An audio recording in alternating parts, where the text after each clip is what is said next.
देगा और हमारे देश के आम आवाम को, बिहार के आम लोगों को यह सोचना पड़ेगा कि हमारा भविष्य क्या है। हम समझते हैं कि जिस तरीके से मौजूदा सरकार हमारे देश के नौजवानों के साथ, बिहार के नौजवानों के साथ खिलवाड़ कर रही है, उसके खिलाफ हमको संघर्ष करना पड़ेगा।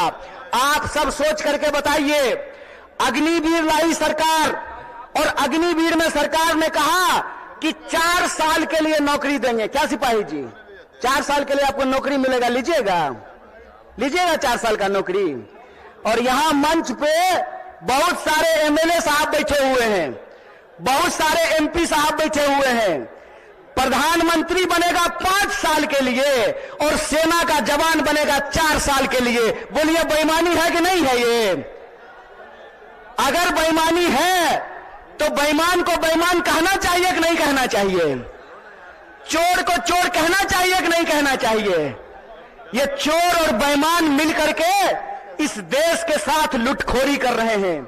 इसीलिए हम आप तमाम नौजवानों से यह अपील करना चाहते हैं कि एक तो हमको नौकरी नहीं देते हैं, दूसरा हमको शिक्षा नहीं देते हैं, तीसरा किसानों को उनके फसल का दाम नहीं देते हैं, चौथा मजदूरों को न्यूनतम मजदूरी नहीं देते हैं, और पांचवा इस देश की जो आधी आबादी है उसको समान जीने का अधिकार नहीं देते हैं।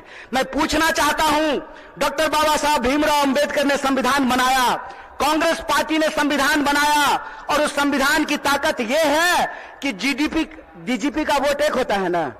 क्या बोलिए सिपाही जी, घबराइए नहीं, डरिए नहीं।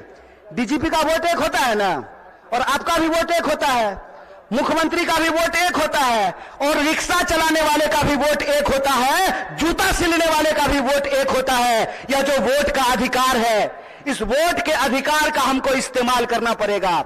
अगर वो हमारे वोट का इस्तेमाल कर रहे हैं अपने बच्चों का भविष्य बनाने के लिए, तो आपको अपने वोट का अधिकार का इस्तेमाल करना पड़ेगा अपने बच्चों का भविष्य बनाने के लिए। और आपको इस सवाल का जवाब इस देश की हुक्मरान से पूछना पड़ेगा कि आप एमपी बनिएगा 5 साल के लिए, आप मिनिस्टर बनिएगा 5 साल के लिए, आप प्रधानमंत्री बनिएगा 5 साल के लिए, और हमको सेना में देखिएगा 4 साल का नौकरी।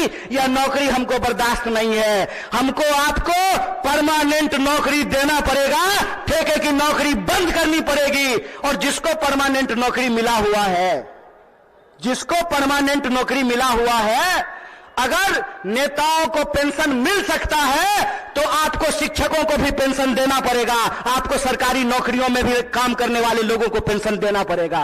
अगर इस देश के पूंजीपतियों का 12 लाख करोड़ कर्जा माफ किया जा सकता है तो आपको किसानों का कर्जा माफ करना पड़ेगा, उनके फसल का पूरा दाम देना पड़ेगा।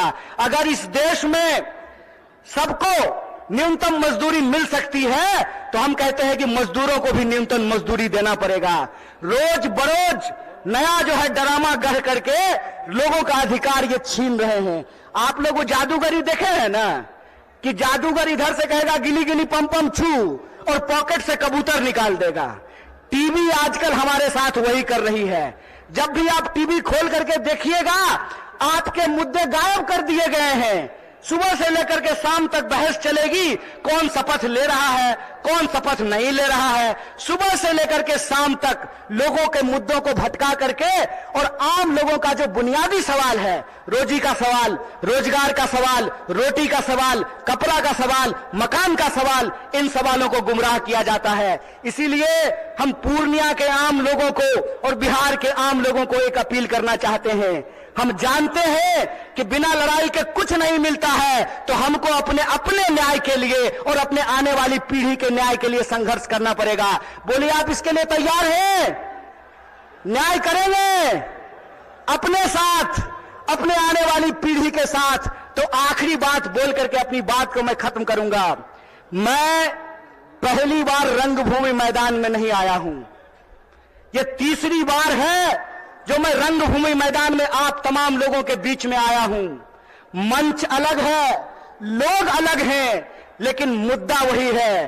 और तब भी हमने आपसे वादा किया था कि इस देश की आजादी पे जब जब आंच आएगी, आपका बच्चा जो आपका नमक खाया है आपके हक और अधिकार के लिए सड़कों पर उतरेगा। इसीलिए आप तमाम बिहार वासियों को, पूर्णिया वासियों को, सीमांचल वासियों को अपील करना चाहता हूं कि आप तमाम लोगों को 5 न्याय के लिए इस देश की शक्ति देने के लिए आपको संघर्ष करना पड़ेगा। और इस संघर्ष में अगर हम संघर्ष करेंगे तो जरूर जीतेंगे। इन्हीं शब्दों के साथ अपनी बात को खत्म करूंगा। शुक्रिया। इनकलाब जिंदाबाद। जय